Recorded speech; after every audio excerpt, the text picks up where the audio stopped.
Assalamualaikum warahmatullahi wabarakatuh. Saya Susi Hantari akan mempresentasikan tentang pegadaian untuk memenuhi tugas mata kuliah Ekonomi Manajerial dengan dosen pengampu Ibu Syarifah Ida Farida SEMM. Daftar isi, latar belakang pegadaian, pengertian pegadaian, sejarah pegadaian, objek gadai, pihak gadai, sifat dan tujuan gadai, keuntungan usaha gadai, barang jaminan, studi kasus, dan kesimpulan. Latar belakang pegadaian merupakan salah satu lembaga keuangan lainnya yang sudah lama beroperasi di Indonesia. Lembaga ini dimaksudkan untuk memberikan pinjaman-pinjaman kepada perseorangan. Sejarah lembaga ini sudah cukup lama semenjak zaman kolonial. Ia sangat dibutuhkan oleh rakyat kecil. Dalam kegiatan sehari-hari, uang selalu saja dibutuhkan untuk membeli atau membayar berbagai keperluan. Masalahnya, terkadang kebutuhan yang ingin dibeli tidak dapat dicukupi dengan uang yang dimilikinya. Pengertian pegadaian. Pegadaian adalah bentuk lembaga pembiayaan yang melakukan kegiatan usaha gadai yang diperuntukkan bagi masyarakat luas berpenghasilan rendah yang membutuhkan dana dalam waktu segera. Secara umum, pengertian usaha gadai adalah kegiatan menjaminkan barang-barang berharga kepada pihak tertentu guna memperoleh sejumlah uang, dan barang yang dijaminkan akan ditebus kembali sesuai dengan perjanjian antara nasabah dengan lembaga gadai. Sejarah pegadaian. Usaha pegadaian di Indonesia dimulai pada zaman penjajahan Belanda, VOC, di mana pada saat itu tugas pegadaian adalah membantu masyarakat untuk meminjamkan uang dengan jaminan gadai. Pada mulanya, usaha ini dijalankan oleh pihak swasta. Namun dalam perkembangan selanjutnya, usaha pegadaian ini diambil alih oleh pemerintahan Hindia Belanda. Di zaman kemerdekaan, pemerintah Republik Indonesia mengambil alih usaha Dinas Pegadaian dan mengubah status pegadaian menjadi perusahaan negara, PN. Pegadaian berdasarkan Undang-Undang Nomor 19 Tahun 1960. Objek gadai. Benda bergerak berwujud, contohnya seperti kendaraan bermotor, mesin-mesin, perhiasan, lukisan, barang bergerak lainnya yang memiliki nilai ekonomi. Benda bergerak tidak berwujud, contohnya surat-surat berharga seperti tabungan, deposito berjangka, sertifikat deposito, wesel, promes, konosemen, dan lain-lain. Pihak gadai. Pihak yang terlibat dalam perjanjian gadai terdiri dari pihak yang memberikan jaminan gadai atau disebut juga dengan istilah pemberi gadai, dan pihak yang menerima jaminan gadai atau yang disebut juga pemegang gadai. Keberadaan pihak ketiga pemberi gadai ini adalah dalam hal benda jaminan yang diserahkan kepada kreditur adalah milik pihak ketiga dan diberikan oleh pihak ketiga tersebut. Sifat dan tujuan gadai. 1. Sifat gadai. A. Gadai adalah hak kebendaan. B. Hak gadai bersifat asesair. C. Hak gadai tidak dapat dibagi-bagi. D. Hak gadai adalah hak yang didahulukan.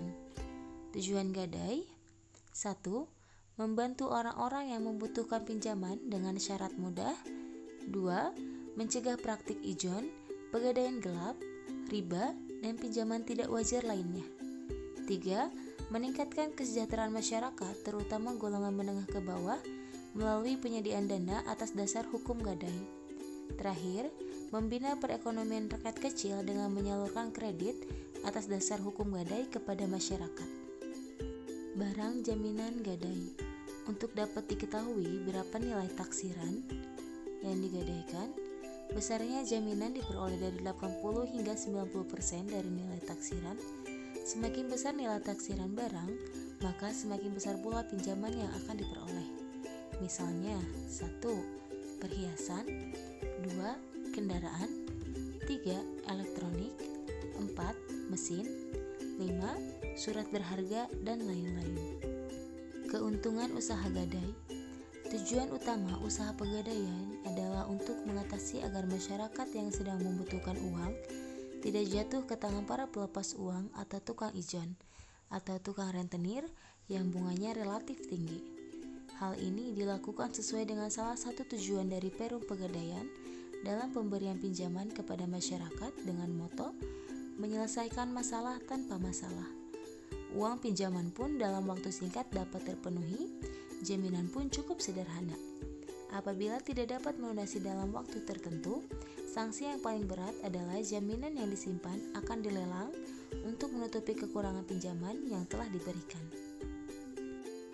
Studi kasus, perusahaan pegadaian bertugas memberi kredit secara hukum gadai, di mana masyarakat yang membutuhkan dana pinjaman diwajibkan menyerahkan harta gerak pada kantor cabang pegadaian, disertai pemberian hak untuk melakukan penjualan lelang. Hasil lelang digunakan untuk melunasi pokok pinjaman, disertai bunga ditambah dengan biaya lelang. Sisanya dikembalikan kepada nasabah pemilik barang semula. Ketentuan penyelenggaraan rumah gadai merupakan monopoli atau hanya boleh dilakukan oleh negara.